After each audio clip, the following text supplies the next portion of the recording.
Liberty Nation. Truth is making a comeback.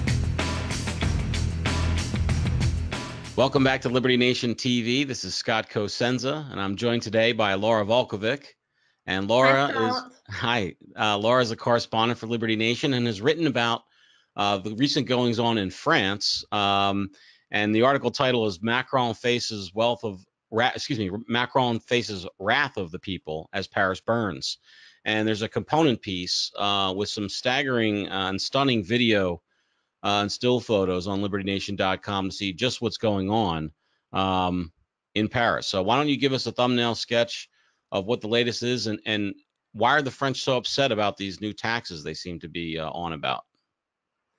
Yeah, so France has been experiencing a lot of some pretty big protests over the last 3 weeks. They've gotten pretty violent, and there's a lot of vandalism and destruction in Paris.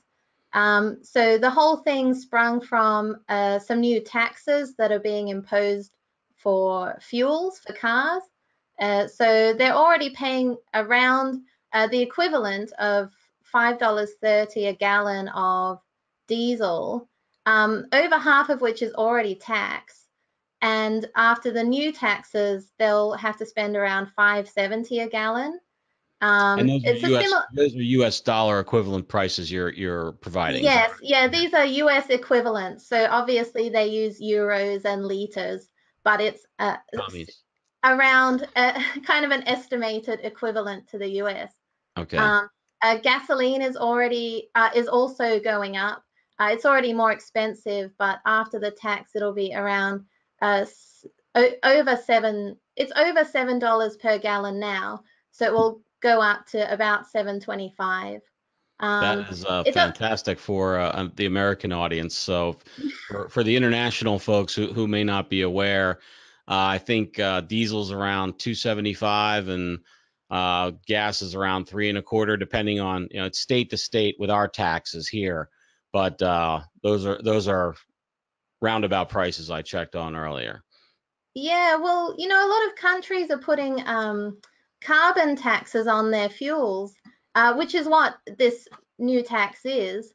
But it's not just that. So Macron has been saying that these taxes will be absorbed by recent falls in fuel prices, but these fuels have already been taxed several times, and I guess people are more concerned about their daily financial struggles than the potential of climate change. Right, yeah.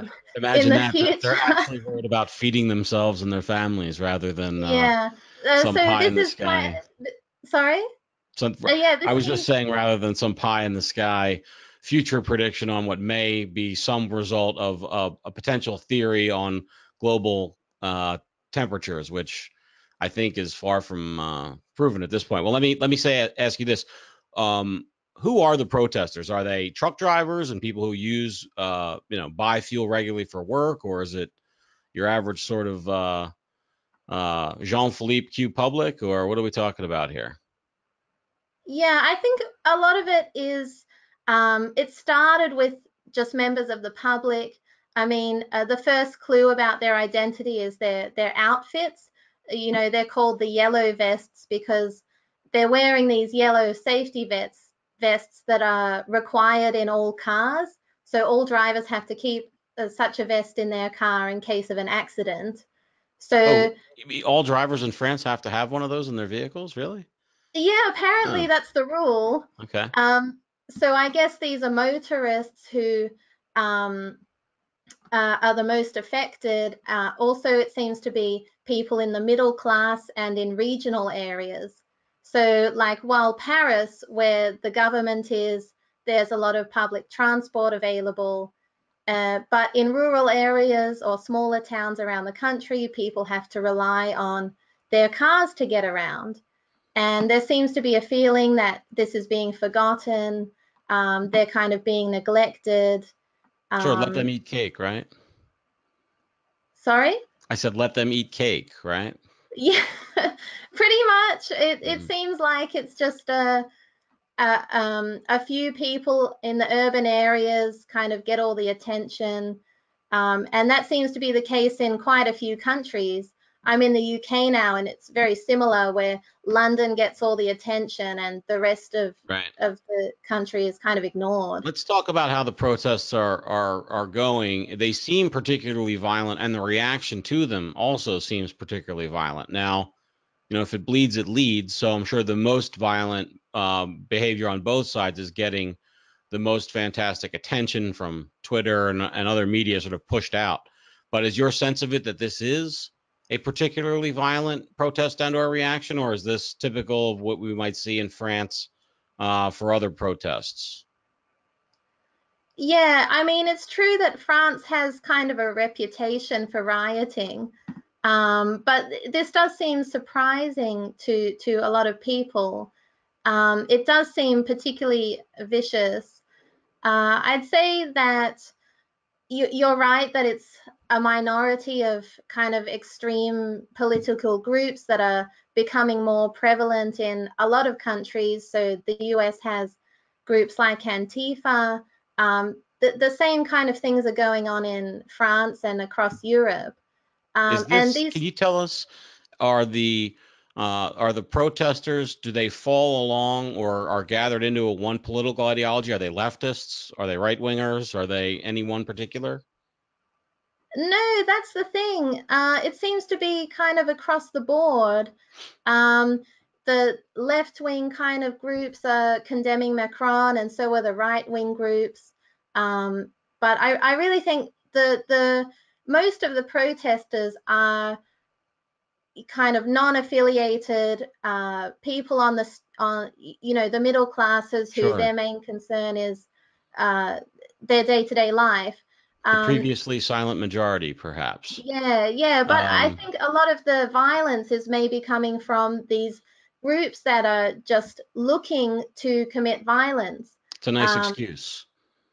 Yes. Yes. And also one thing I noticed was that a lot of the violence seems to be happening in Paris, whereas a lot of the genuine protesters are from regional areas. Right. So well, it's less romantic to burn down the town that you're actually from if you have to live there. Yeah, I suppose.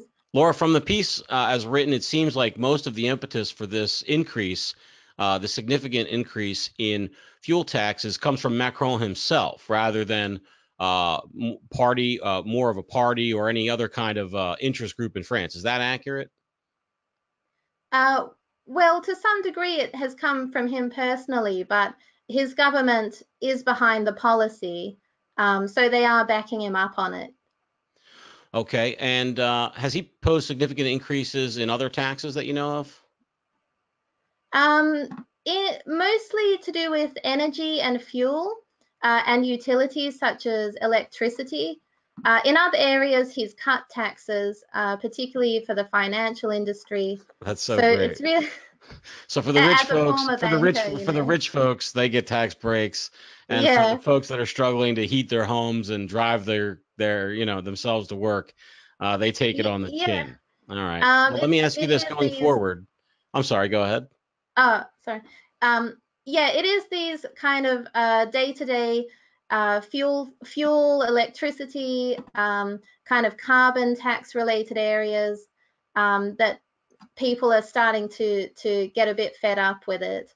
And we're hearing a lot about just general high cost of living, unemployment, people not being able to afford. Is there any sense that the Macron or his government may be yielding to the protesters' demands, or look into your crystal ball and tell us, what do we see here going forward from these protests? Yeah, well, they seem pretty determined to continue with their existing agenda.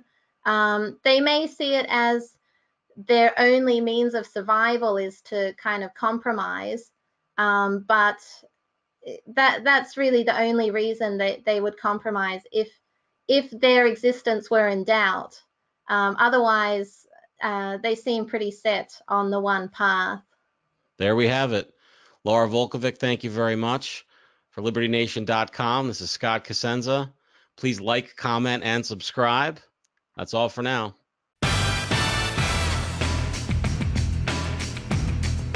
Visit us at libertynation.com.